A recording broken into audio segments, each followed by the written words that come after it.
Hello, welcome. This is Male Point of View Monday, actually episode 1, 2 of 2. So, we're finishing up this week. Next, we'll be talking with a woman who we will call Lost. Lost is in a relationship with a man who doesn't really take good care of her after she has become ill, and she's really unsure on how to progress in her life. I'm sure she wants to progress in her marriage with this man, but let me read you the email. So, I've been with this guy for many years. We will say his name is Mike. When he first got together, we were both working and nonstop, except with his line of work, it's seasonal.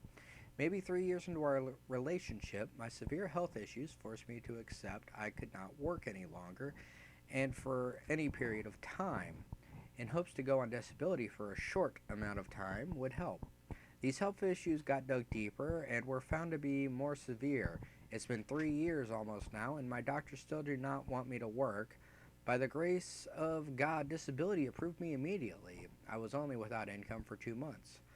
I also have food stamps to help, yet he has a full time job. I pay all the bills and give him all the extra money unless it's an absolute necessity. Just buying pads for myself lately seems like a crime. I was literally told once, instead of buying pads, can you just use toilet paper? It works the same. I'm gonna stop here. No, Mike. I'm a guy and I know that it doesn't. Okay, moving on. Now he's telling me because I don't find it fair he doesn't have to contribute nor tell me where his paycheck is going, except that he goes for gas to get back and forth to work, making $21 an hour, 40 hours a week, which doing the math is $840 a week, and does not take all of his check out, but I'm being told if I don't find it fair, I can leave him. He tells me I don't work and I'm not entitled to it, and even though it's my food stamps, that doesn't count as me supplying. He says my hardest day I ever worked doesn't compare to an easy day for him, and he deserves to treat himself. He fully supported me going on disability, now throws it in my face saying I can't survive without him, and how small my check is even though I pay everything. Bigger problem is, everything is in his name. Ah, only so I can't throw him out. If I leave, I have to leave everything and start new. So he's right. I couldn't. I'd be able to if I didn't have to start new, but I never expected him to be like this. I fully trusted him. Why is he being like this? What do I do? I hate not working. It was my life, and I'm severely depressed. I can't work, and about to go against doctor's orders to go back anyway. I know it will hurt me severely with the health problems I have, but at least he wouldn't be able to hang it over my head. I'm lost. Okay, lost. First things first, this guy is not a guy, he is a child. I just want you to understand this. Mike is living in Mike Land, and in Mike Land, Mike is king. I'm not 100% sure your relationship can go back to the way it was, simply because Mike's visual sort of complexity image, his image of you has changed because of your illness. Now, it's not your illness's fault, it's not your doctor's fault, it's not your fault, it's not God's fault. This is all on Mike's shoulders. It is all his fault that your life has turned this way, simply because when you got together, Mike saw you both as equals. You were a team. Think of like a t-ball team. I don't know if you know, it's with the young kids and they hit the ball off of a tee instead of it even being thrown at them. But they always have the kids in the infield who pay attention and they're always ready. Usually, you always have those one or two kids whose parents drill them into you that you're going to be the next Babe Ruth, and that's him, and that's where he saw you.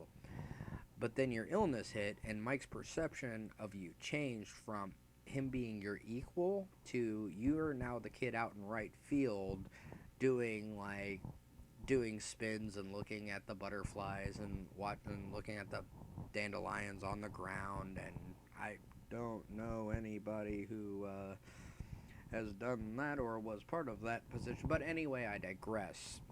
The point is that he now doesn't see you on the same level. He doesn't have that kind of respect for you anymore, and I don't think he has that kind of love for you anymore. And if he does, he better start proving it pretty quick. Now, let me go back to some of your questions real quick. It's right here. Okay. Um, why is he being like this? Okay, well, I just answered that he doesn't have the same visual image you have. He once had for you, and unfortunately, there's no way for you to bring that back up. It's up for him to change that back. I don't like it any more than you do. Okay? Uh, I fully trusted him. Why is he being like this? What do I do? You know, I'm going to talk to you as a friend now. You have some very limited options, I'm afraid. In the way I see it, I would seek counseling. Maybe I think he has some issues he needs to work out. I don't know if perhaps he's kind of, you know, this one's actually really tough on me because I can't gauge Mike as a man. I can only think of him as a child, really. I mean, a child who works.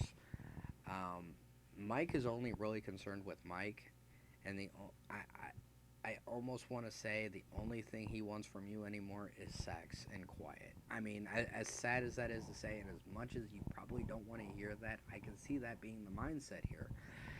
Um, Mike's one of those guys who really make me just kind of just so I yeah, it just hurts. It really just hurts when a guy does this.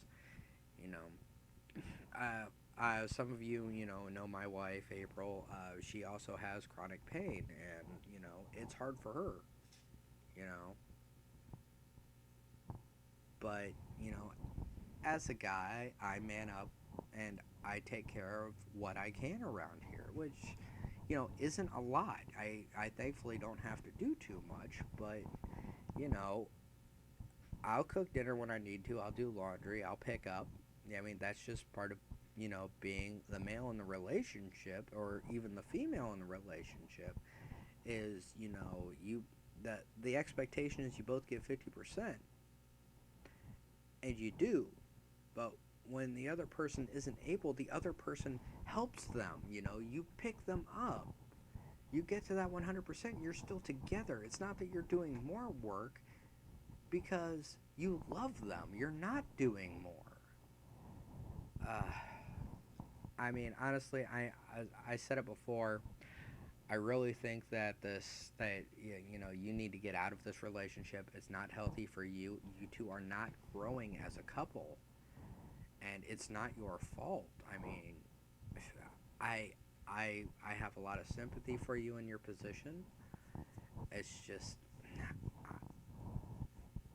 I don't know if maybe counseling or a therapy if he's willing to go, but if he's not willing to try to get help, then really you're out of options. I would not go back to work. That's an absolute not. He's not worth it. You could get hurt even worse. You could make your symptoms worse. And, say you have like something really bad happens, what are you going to do?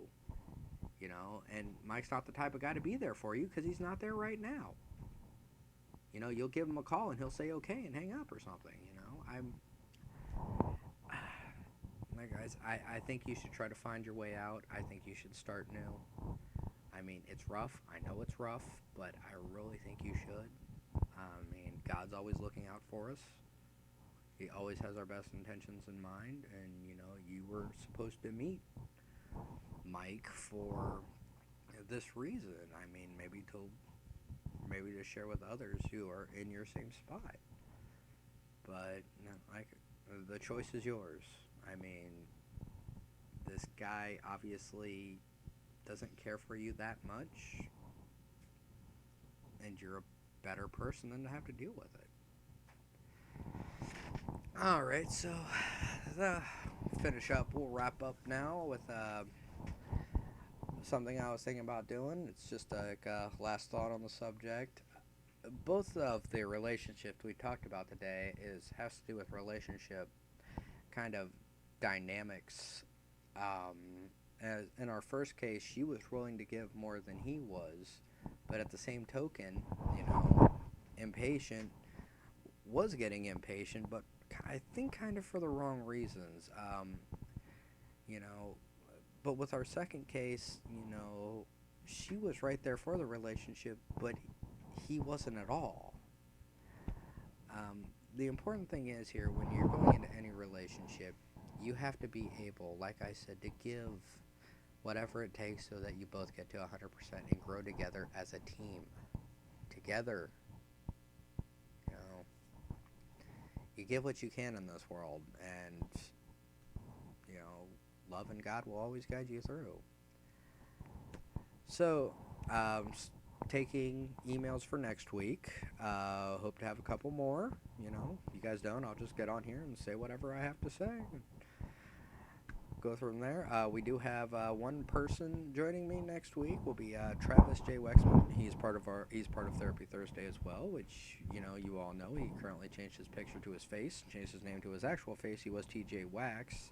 You may recall him seeing him a few times. He also had the picture of the man and woman kind of cartoon thing. They had a straitjacket around each other, and they were back to back. Kind of insane love, but love nonetheless. So prompts to that. So if you see Travis, tell him thanks for joining from me. Travis, thank you, and make sure to applaud him for showing his handsome face to the rest of us. All right, till next week. Daniel Siebert. Love you guys. Therapy Thursday. April loves you too. Bye.